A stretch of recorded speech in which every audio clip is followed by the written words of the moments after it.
What's up, everybody? David Barnett here, the Tour Junkies. This is Tour Junkies After Dark, presented by none other than DraftKings, and we appreciate them presenting Tour Junkies After Dark and allowing us to do this. Now, if you're new to Tour Junkies After Dark or you're a hater, Tour Junkies After Dark occurs every Monday night, late in the night, after we have recorded the Tour Junkies podcast, which you can find wherever you listen to podcasts. And we've usually had a few podcast juices, adult beverages, and now we're kind of ready to debrief from the podcast, talk about guys that maybe we disagreed with. Medinah. Yep, and then we usually give some DraftKings Sportsbook plays that we like for the golf tournament as well. Now, Patrick, how are you doing, buddy? So you're drinking some rosé, is that what that is? A little rosé tonight. I will say that I'm a much bigger fan. So this is one of those weeks where I think you put a little, you kind of, now look, I'm not trying to take anything away from the DraftKings contest for DFS, but I think this is one of those betting weeks. This is where you put a little more on the betting side than you might on the DFS side. Just saying. But I'm doing good. I'm doing good this week. Yeah. Well, I'm drinking a little Tito's, a little LaCroix, a little splash of lime.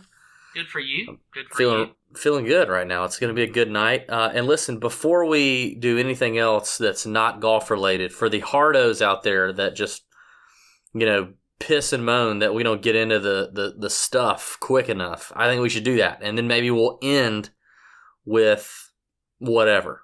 You want to do that? You want to kind of get right into the golf stuff so people won't get upset? Yeah, because I did have a question that was non-golf related, but I'll save it for the end. Why don't you say that? Because I don't want people. I don't want to get people's panties in a wad. Because God knows you can't just fast forward a little bit on a YouTube video. Okay. All right. Yeah. Let's get into the BMW. Tell us about the golf course. So this is a and strategy. Strategy. Yeah. So we're at Medinah this week. So Medinah is an incredible golf course. I mean, it's held several major championships. Or Medinah, as some would say. It's Medinah. In 1999 and 2006, they played the PGA Championship here, which Tiger won. This was that famous, if you remember, if you're a big golf fan, Sergio with the big jump and whatever. Yeah, jumped up in the air. Jumped up in the air back in 99 when he was kind of just getting onto the scene. Hey, back in 99, I remember at the Masters, he allegedly hooked up with one of the hottest girls in Augusta. She went to Lakeside. I remember that. You remember that? No names. I don't want to say her name. We don't want to say her name, but she was one of the hottest girls in Augusta. She went to Lakeside High School. 1999. I graduated the University of Georgia that year. You were old as... Yes, and Medinah also hosted the 2012 Ryder Cup, which would have been awesome to be at, except on Sunday when we gagged it away and the Europeans won. But it's a great course, par 72, 7,600 yards, one of the longer courses they will play all year. You've got 70 players technically, but 69 because Kevin Na withdrew. So, hey, at least he did it early and he didn't do it last minute, because that's what we see with some of these guys. 69. No cut this week. It's just a great course. You got to hit these fairways. The approaches. There's a lot of elevated approaches into these greens. They're quick, bent grass greens. I think scrambling's going to be key this week. Also, they're going to have a lot of long irons into these holes. So I looked at 175 yards plus as far as proximity is concerned, as far as the stat is one of the things I looked at. But look, form is the big deal. Form's the big thing when you're talking about the playoffs and all that kind of stuff. I mean, that's just what you typically see. You got a guy like Patrick Reed who won last week. He's been in great form, and what happens? He wins. So that is definitely something I'm looking at. And then ownership, from a DFS standpoint, in a 69-player field, ownership is the number one thing that you're going to want to look at. So there you go. That's all I got on the course. Yeah. I'm with you, man. I mean, in terms of DraftKings, in terms of DFS, I definitely think this is one of those weeks where ownership is numero uno above anything else. And I like the studs and duds approach this week. We talked about it on the podcast. I love the bottom of the $7,000 range on DraftKings. I love a few names in the 6K range, which I believe you also endorsed. We had some agreement on a few names in the 6K range. A lot of agreement. A lot of agreement. There's not a lot of players. Yeah, not a lot of players, but I love the bottom of the 7K. I love the 6K. Therefore, I think you can pay up for some of the guys near the top, which I liked. I liked Rahm. I liked Rory up top. We talked about some of those guys. You can get into that later. But, you know, it is an interesting week. The next 2 weeks are interesting. You've got this, and then you've got the Tour Championship next week where there's only 30 guys in the field. It's just not one of the. I don't know. It's tough.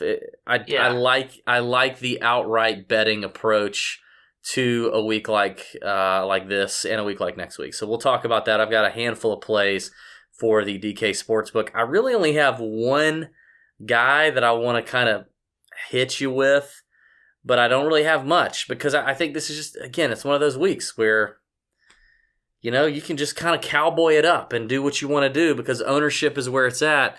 But one guy that you're fading that I think is a scary fade is a guy that I love. I've loved him all year, Patrick Cantlay.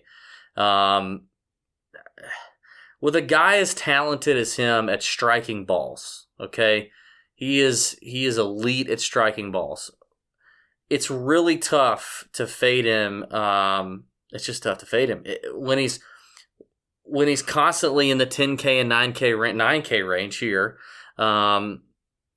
And I don't know that his ownership is going to be through the roof because there's so many names here. I think it could be a little ownership. We could see a little diluted ownership spread here. I don't know, man. Can you give me any other reason? Can you give me any other reason to fade Patrick Cantlay beside ownership? I have a hard time with that. Yeah, because I will say, I mean, you look at last week, he was 33% owned on average in tournaments, and wow, that's just a lot. Way too high for me. And if you faded him, it paid off. It paid off for you if you faded him. Now look, he finished, top 15, but it didn't matter. You get a guy like him at 33% owned. I mean, good Lord, that's not going to give you anything. You didn't lose. You didn't lose because of Patrick Cantlay. You didn't lose because of it, but you didn't win because of Patrick Cantlay. It just didn't happen. I mean, you won because of Patrick Reed. I would have won bigger if DJ had done better. But anyway, so less than 10% owned DJ. But anyway, so I mean, here's the thing with Cantlay. For one, you're right. It's the ownership. I mean, I think it's still going to be high. I know it's going to be spread out even more in a 70-man or whatever, 69-man event. But it's still going to be high. 69. At that price, at that $9,800 price, it's still going to be high. But I do think driving accuracy is something that you want to look at this week. And he is 54th in the field in driving accuracy. So he's having a little trouble keeping it in the fairway. So I think that is where... How long a term are we looking at there? I'm looking at the last 24 rounds. Okay. So he's not putting it in the fairway. He's not putting it in the fairway lately. With these tree-lined, this old-school type course, I think that you can get in a lot of trouble. Look, I don't think he's going to be terrible. I just don't want to pay... I don't want to pay $9,800 for him. And if I'm going to get him high-owned... It's just not giving me anything. I think you could pivot off of him to a guy like JT, who's, hasn't been in the best of forms like we've seen from Cantlay, or, even a DJ, actually, and get a little bit lower ownership and play those guys in tournaments. And that's all I'm playing this week is tournaments. I'm not doing cash at all, so I don't really care about that. So I just think that, if you this is a week we talk about, your plant your flag weeks where you just got to fade a guy who's probably going to be high end. And that's what I'm going to do with Cantlay and just hope that it pans out. I can't sit there and say I got all these stats that I can throw out there. I just can't. But it's a reminder. It's a reminder too to tighten up the player pool. You're playing in a 69-man field event. You got to tighten up that player pool. If you're playing in GPPs, you're playing in tournaments on DraftKings. tighten up that player pool, man. You are playing to finish in the top 1%, maybe 3%, right? Like that's where your money's made in tournaments. So, don't stretch yourself out to where, you're more likely to break even because you're too exposed. Like, be okay with bombing the week or hitting it big time with a really strong, solid, smaller, tighter core this week for a short man field event with no cut. And so I'm with you. Got to take stands. I think it's interesting. You brought up the driving accuracy point, and I don't really know that we drove that home too well in the course breakdown. This is a long golf course on paper. You said nearly 7,600 yards. I do think it's interesting when you look at the scorecard, a lot of that yardage is made on the par 3s and a couple of really lengthy par 5s, where I really don't feel like there's the par 5s over 600 yards. Like, you're not going to garner a whole lot of eagles there anyway, even if you're a bomber. So everybody's kind of playing for birdie there, so it doesn't give you much of an advantage to the long hitter. And then the par 3s are not birdie holes. They're holes where you par. You make par and you get out. Almost every single one of them, actually. Yeah, you may miss the green and you get up and down and you get out. So you're not. I don't know. I think this course does. I agree with you. I think it doesn't necessarily cater solely to the bomber, and I do think being accurate in these fairways to approach these smaller greens will be important. So I get that. I get that with Cantlay. The accuracy's been a little down. So honestly, man, you were fading Brooks Koepka on the show, and we talk about, Koepka's kind of one of those guys. I know he's the highest priced guy, and you tend to like to fade the highest priced guy, but we saw what he did at the WGC in a short field event, and he's obviously all about that cash. Straight cash, homie. Yeah. And you're going to fade him, though. Even when he's all about that cash, and he's got Patrick Reed now right there at second behind him, and the points are big right now. He's got that big cash payday coming up next week at the Tour Championship. Do you think you fade him? And you like the studs and duds, too. So I just don't know. I don't know. I mean, he was 10% owned last week. So I feel like Koepka can still be in play on DraftKings. Now, not betting-wise, but on DraftKings. All right. We said you got to take a stand. If I'm going to take a stand and fade Koepka, who I love Koepka. In a big picture, I love Koepka. Total man crush, love his game, everything. But if I'm fading a guy like him, and I'm going to find reasons to fade him, I do find it a lot easier to fade a guy who's the highest priced guy in the field, despite loving the studs and duds approach. That's just number one, okay? More often than not, it pans out in terms of returning value to you in that tournament on DraftKings. But here's the other thing. In his last 4 events, he's lost strokes with the putter 3 out of the last 4 times. That's a little unusual for Brookes. Brookes is known as a guy who's got the complete game. He's a great ball striker. He hits it a long way, and he's a really talented putter. But we saw him lose about a stroke and a half putting at the Northern Trust. He won the WGC St. Jude, but he won it by gaining 9 strokes putting. 9. That is like absurd. He may not, I don't know the number, but he may have never gained 9 strokes putting in his life. The 2 weeks before that, he lost strokes putting. Okay, the putter is very interesting right now. It's just weird. It's back and forth. Also, a little disturbing is the iron play at the Northern Trust, where he lost almost 2 shots with his approach play at the Northern Trust, which is essential, probably more essential here than it was even at the Northern Trust. Because you're going to have longer approaches in. You still have smaller bent grass, quick greens. It may be even more essential here to be able to really hit your irons and get them on the green and hit greens in regulation. For a guy who a couple weeks ago told us that he doesn't really practice a lot, he doesn't really play a lot when you're not seeing him on TV, we also saw him on the range on Sunday after his 4th round, like working it out. There's a few people on tour, caddies, players that would tell you, sometimes when you see guys go back on the range after a round, it's usually not a great sign. Now, it could mean he worked it out. I don't know. But again, if I'm picking a reason or two that are quite meticulous to fade, the highest priced guy in a tournament where there's no cut and ownership matters, those are my only reasons. That's it. So that's all I got. All right, let's move on.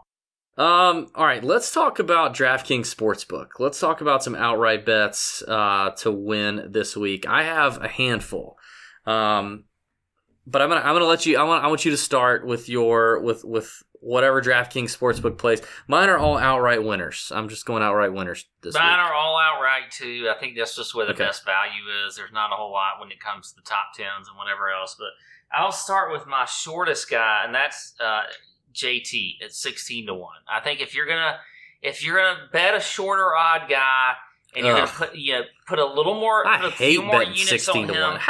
How can you possibly be excited? I mean, like, what if you're sitting there on Sunday and JT's got a 3-shot lead and you're betting him at 16-1? Like, how? I just don't understand that. Like, I don't know. I don't like it. I don't know. If I put $50 on JT at 60-1 and I win $800, I'm okay. I'm happy about that. But most bettors aren't putting that down on JT. It's just, I don't know. I was sweating. Maybe they are. I'll put $50 on JT at 16-1. I was sweating Harold Varner III at 300-1 on Sunday. Yeah, but you had $5 on it. Why were you sweating that? Because it's $1,500. Well, it's a fun sweat. It's like, hey, I could win $1,500 if this guy closes out, but if he doesn't, I lose $5. Who gives? Anyway. Yeah, well, look, if you're putting a little bit more DB down likes 16-1. DB likes the big ball bets. We want some big old balls. I'm just telling you, you give a lot of the Pat longer has odds. eeny little bitty little balls. Yeah, but I also like to win money. So I'm just saying, I think at JT at 16-1 is a good bet. Now, getting into the longer odds, I do like Louis 35-1. Oosthuizen at 45-1. I think he is a great 45-1. We've Very seen Oosty play extremely well lately, so I like him. I like Ryan Moore at 75-1. Another guy that fits this course. I like him. Finally, I also like Joaquin Niemann at 100-1. Jocko Niemann, 100-1. What is he at? 100-1? Nah, you're not gonna get a 20-year-old winning his first tour event at the freaking second playoff event. You never know. FedEx Bryson Cup. DeChambeau last year It's won a terrible 2 bet. Bryson DeChambeau won 2. He had already won on tour. He won the John Deere. I don't care. Niemann's been playing extremely well lately. You don't have to care if it's not a good argument. Well, what do you got? Let's see what you got. Let me poke some holes in this one. Well, you've set yourself up for some mighty high expectations of your picks right now. Well, again, this is DB's big balls long shots, man. Like I'm not doing that little Okay, well, let's start with 300-1 that have literally no chance to even win. Well, Harold Varner was 300-1 last week. He had a pretty damn good chance to win. He did not, so you lost the money. Yes, he did. Yeah, he had a great chance to win. Anyway, but I'm going to start. Win. It didn't matter. Well, most of the time they don't. I'm going to start at 45. So what? The point is to give a winner, not a freaking almost a close. I'm giving a value. I'm giving a good value for the field. Hey guys, I gave you a guy. He was 300-1, but he didn't win. But he was close. All right, I'm going to go with Xander Schauffele at 45-1. That's where I'm starting. Okay, I just gave you Usti at 45-1. So how is that any different than your play right there? Because you called him a short odds guy. This is like painfully I short said for me. He was a longer odds guy. Yeah, which is actually that's what I meant. That's even dumber. Xander's the only guy I have in double digits, 45-1. We know Xander's a big game hunter. We know he's won East Lake before. He can play in these big field events. He's a bomber. He can score. He's coming off the missed cut. He missed it on the number. I don't care. I think it's a great value. Anytime I get Xander at 45-1, I don't care what the tournament. I'll take it. I'm going to go with Charles Howell III at 100-1. I like the ball striking ability of CH3. He's looking to get into his first Tour Championship, I believe, in many, many years. So I like CH3 at 100-1. I'm going back to the well with Harold Varner III at 125-1. Coming close, man. If it stopped today, he'd make the Tour Championship, but he's on the bubble. He needs a good week, and he's confident. He's a kid that can score. He's putting well on these bent grass surfaces. I like him at 125-1. A guy I know that you like, Corey Connors, 175-1. The Canadian won on the PGA Tour earlier this season. Great ball striker, very accurate off the tee, gaining strokes in both categories, like top 10 in both categories recently, gaining strokes. Ryan Palmer, also at 175-1, another proven PGA Tour winner, can hit the ball a long way when he needs to. He can club down if he has to. 175-1 for Palmer. And then finally, I'm going to go with a guy who is a former Players champion. The Players, which they say is the toughest field in golf, the strongest field in golf, stronger than the field he faces this week, and he won it. Siwoo Kim at 225-1 in a 69-man field event. That's what I'm bringing these people is value. A 69-man field event, and you're telling me I can get a Players champion and, by the way, multi-PGA Tour winner, Siwoo Kim at 225-1, you gotta have a half a unit or a something on him. Okay, I can agree with you on that. So if you're let's talk non-golf for just a second. Who is your top 3 plays in a PPR league, fantasy football? Oh my god, dude! I'm realizing right now, I don't even know what team people play on right now. Like I have so much brushing up to do because the PGA Tour season is relentless. I barely know that Antonio Brown's on the Raiders. I'm completely lost. You don't know about his frostbite and all that. I know about his frostbite because I'm watching Hard Knocks. I'm in on that. And his helmet issues. I know about that. All right, top 3 PPR. You want me to give you draft if I were doing a snake draft 1 through 3. Yeah, 1 through 3. I'm Actually, gonna go. No. 1 through 3 is too easy. I want 1 through 5. I'll give you my 1 through 5. Well, hold on. Let me go first because you obviously know yours. I don't know exactly which order, but I'm gonna go with. I'm gonna go with Alvin Kamara. I'm gonna go with Christian McCaffrey. I'm gonna go with. Reluctantly, I'm going to go with Antonio Brown.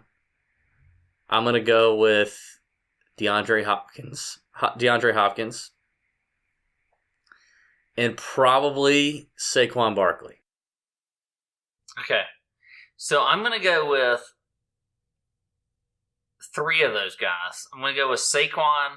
And this is no particular order, but Saquon, I'm going to go with Christian McCaffrey for sure. I'm going to go with Alvin Kamara.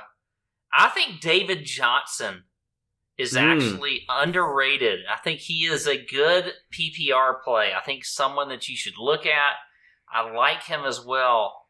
And then, I think you go with, like you said, I think you go with DeAndre Hopkins. Oh, so you like 4 of my 5.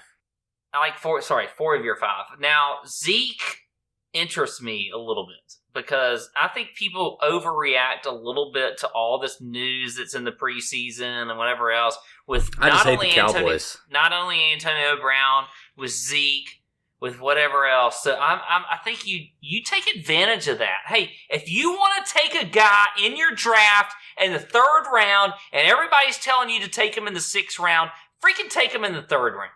That's where you take him. That's how you win your league. That's how you win your season-long league, because you have some conviction.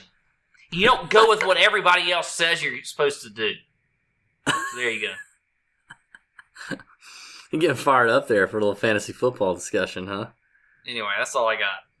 All right, man. Do what you say. Do what you think you should do. Do it in golf. Do it in football. You do you, boo. You do you, boo. Thanks for watching.